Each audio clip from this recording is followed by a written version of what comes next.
মাগুরায় বহুল আলোচিত আসিয়া হত্যা মামলার রায় নিয়ে নতুন আলোচনা। হিটু শেখের ফাঁসির রায় হলেও মুক্তি পেয়ে গিয়েছেন বাকি ৩ জন। রায় নিয়ে অসন্তোষ জানিয়েছেন আসিয়ার পরিবার। মাগুরার সেই নির্মম শিশু হত্যা, মাত্র ৮ বছরের শিশু আসিয়াকে হত্যা করে যারা গুম হয়েছিল, সেই মামলার রায় ঘোষণা হয়েছে। ফাঁসি হয়েছে একজনের, বাকিরা ছাড় পেয়েছে, কিন্তু অসন্তুষ্ট হয়েছে আসিয়ার পরিবার। মাগুরার আলোচিত শিশু আসিয়া হত্যা মামলার রায়ে আদালত প্রধান অভিযুক্ত হিটু শেখের মৃত্যুদণ্ড কার্যকর করার আদেশ দিয়েছেন।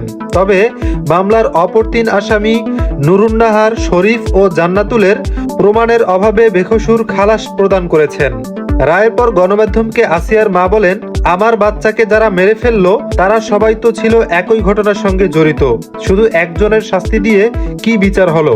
আমি প্রধানমন্ত্রীর কাছে আকুল আবেদন করছি, সব আসামির ফাঁসি চাই। আইনজীবীরা জানিয়েছেন, আমরা রায়ের পুরোপুরি অনুলিপি পেলে উচ্চ আদালতে আপিল করব। যাদের ছাড়া হয়েছে তাদেরও জড়িত থাকার প্রমাণ আমরা তুলে ধরব। এর আগে ঘটনাটি ঘটে মাগুরার সদর উপজেলার এক গ্রামে। ছোট্ট শিশু আসিয়াকে ধর্ষণ ও হত্যা করার পরে গুম করা হয়। ময়নাতদন্তে বেরিয়ে আসে চাঞ্চল্যকর তথ্য। আসিয়াকে শ্বাসরোধে হত্যা করা হয়েছিল। মামলাটি দেশজুড়ে বহু আলোচনার জন্ম দিয়েছিল।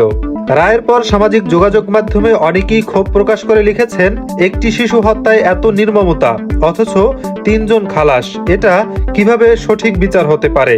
শিশু আসিয়া হত্যার জন্য আমরা কি ন্যায় বিচার দেখতে পাবো? এই রায়ের পর কি আপনারা সন্তুষ্ট? কমেন্টে জানান আপনাদের মতামত। ন্যায় বিচারের পক্ষে আওয়াজ তুলতে চ্যানেলটি সাবস্ক্রাইব করুন ও ভিডিওটি শেয়ার করতে ভুলবেন না।